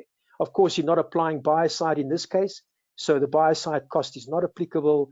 And then, of course, you have to also look, the other thing you have to consider is what it costs you for the equipment if you're hiring it in, or if you're using a service provider to apply this Biocide, what would that cost?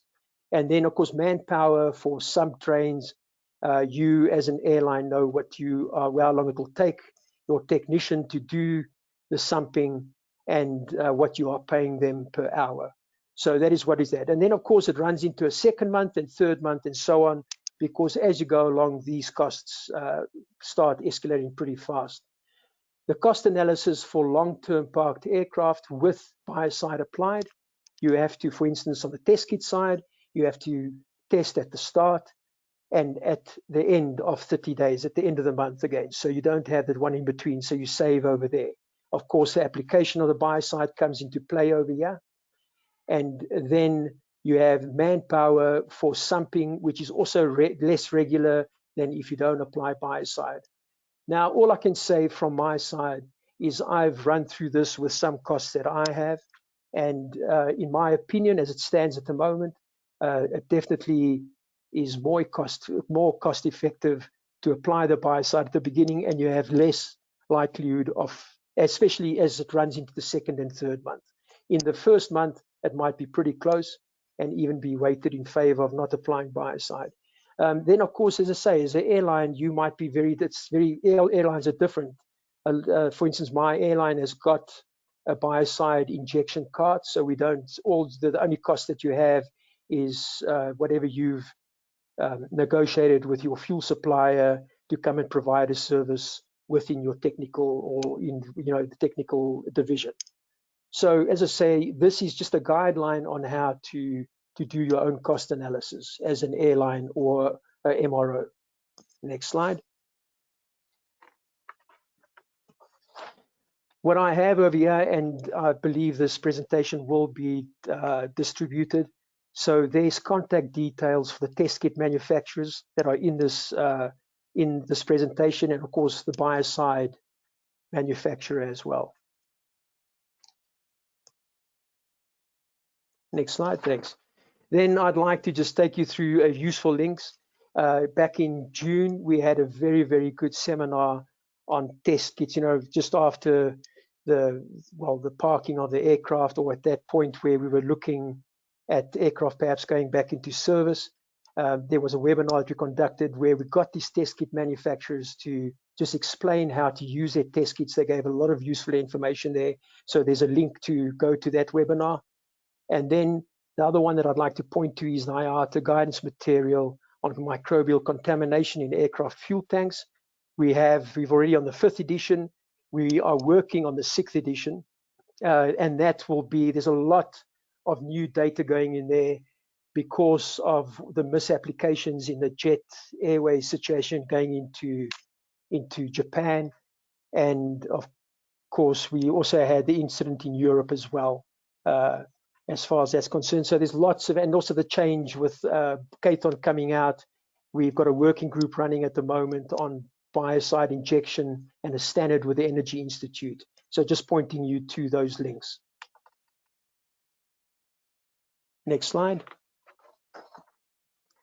Okay, then as mentioned in this presentation, excuse me, mentioned in this presentation, we are going to be asking or sending out a questionnaire. This is to assist to the MROs and to the airline technical divisions to assist us in some questions and answers, or we just putting questions out and getting what your experience are on application, what you did during this COVID period, or the parking of the aircraft, what your findings have been, ease of use on AMM procedures, and the challenges you experienced. This is going to help with the Biocide revision that will be coming out in the airframers AMMs.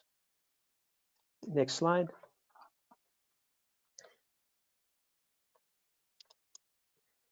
Okay, so just a reminder, follow your airline's procedures. So your Bible is the AMM, or that is where you need to go to. Consult your equipment manufacturers, consult your biocide manufacturers, consult your test kit manufacturers, do your own risk assessment, and of course you need to do your own cost analysis, and you'll see very quickly what is best for your airline. Next. So with that, open for questions. Okay, thank you, Mark, for your presentation.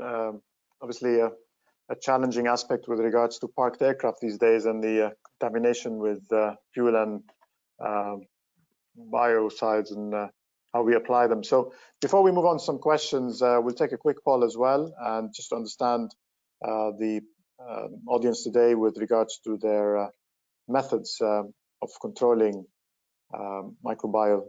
And the question is your airline using any fuel biocide treatment during this pandemic? Or in other words, just resorting to fuel drains and testing? So if give it a few seconds or half a minute just for the audience to participate, and we'll look at the results. Thank you.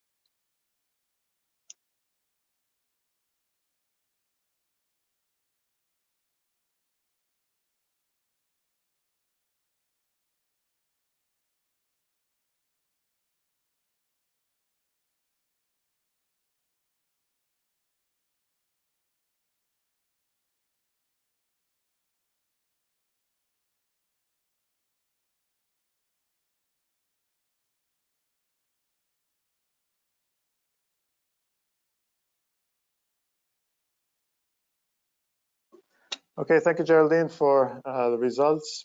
And what seems to be is that a third of the participants today are looking at using and are using biocide treatment with regards to controlling microbial growth, whereas I would say another third is looking at just the basic methods of fuel drain and testing. So I think moving on to some questions, and maybe we start with just one idea of one. So in your points of view with regards to some of the challenges that some operators faced with the level of application, it's fairly not under control with that aspect.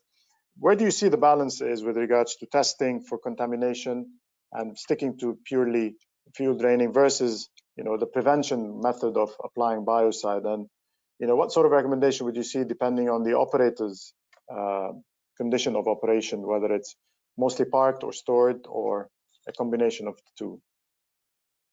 Okay, so look, if we're looking just at the aspect of stored aircraft or parked aircraft for long term, we've got a very interesting situation here, because with the amount of aircraft that were parked, and then also the amount of airlines. If you can see in that poll survey, 25% have opted not to apply biocide in the parked aircraft and just do the rigorous training and then testing.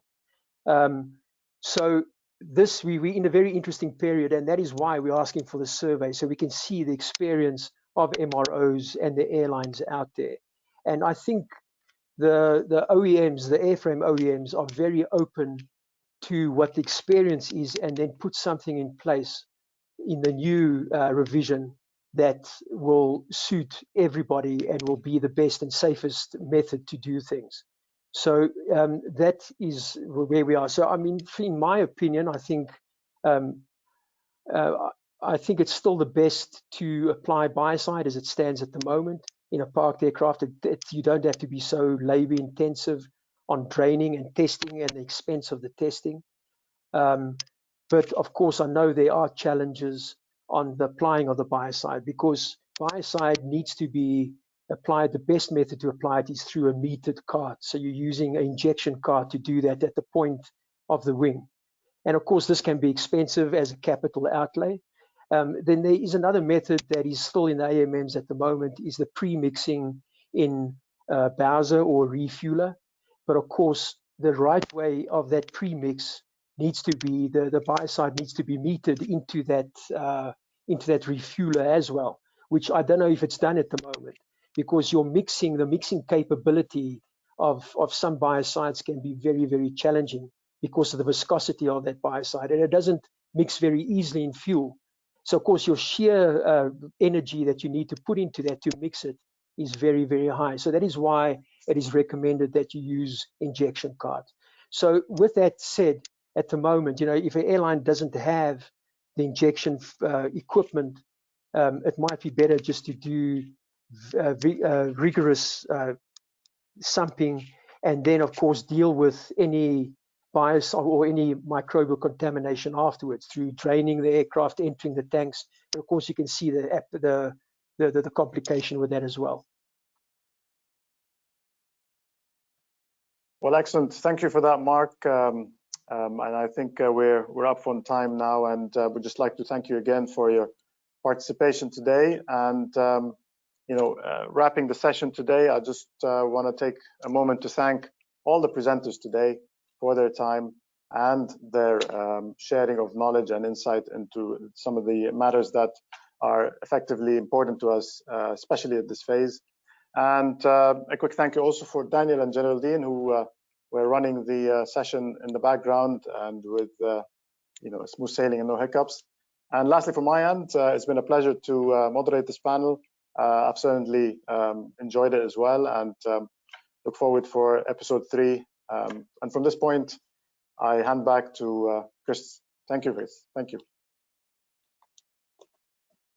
Thank you, Rami, for participating today. Thanks to all our speakers, and that helped us making a very successful episode of the MCC. And please join us next week, next Wednesday, to find out more about effects of COVID onto the business of aircraft leasing and MRO.